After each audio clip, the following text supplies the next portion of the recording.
का निर्णय कल काउंटिंग के बाद हो जाएगा। नई संसद का गठन, नई सरकार का गठन, ये सब कल तय हो जाएगा।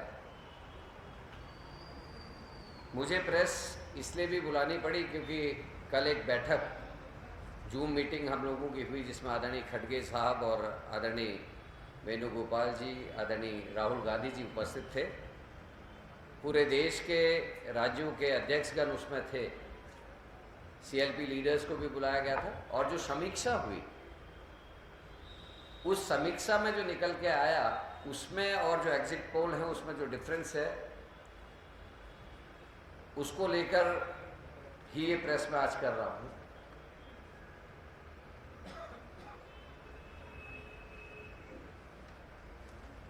कुछ एक शंकाएं हमारी हैं जिनको मैं आपके द्वारा लोगों तक पहुंचाना चाहता हूं। एक तो वोटिंग के बाद 8 से 9 दिन के बाद, 10 दिन के बाद इवन वोट परसेंटेज में जो बढ़ोतरी हुई है वो किस दिशा की ओर को चुनाव के परिणामों को ले जाएगा, ये चिंता का विषय है।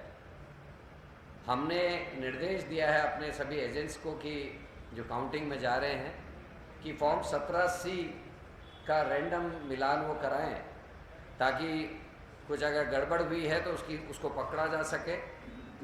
और जो पीठासीन अधिकारियों को एक्स्ट्रा ईवीएम मशीन दी गई थी उसकी एक हिस्ट्री होती है जिसमें पीठासीन अधिकारी और जो वहाँ ड्यूटी में कर्मचारी होते हैं सबके दस्तखत होते हैं। हमने हर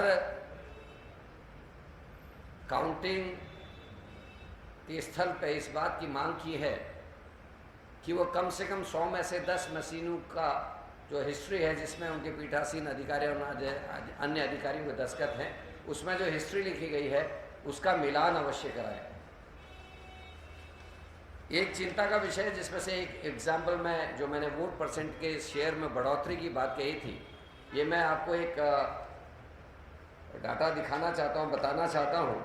अल्मोड़ा का ये मामला है, अल्मोड़ा पिथौरागढ़ का, जिसमें अल्मोड़ा संसदीय सीट पर जिला निर्वाचन आयोग कहता है कि 48.82% मतदान हुआ और जो भारतीय चुनाव आयोग कहता है वो कहता है 48.74%। ECI कहता है कि 48.74 और जिला निर्वाचन कार्यालय कह रहा है कि 48.82। मतलब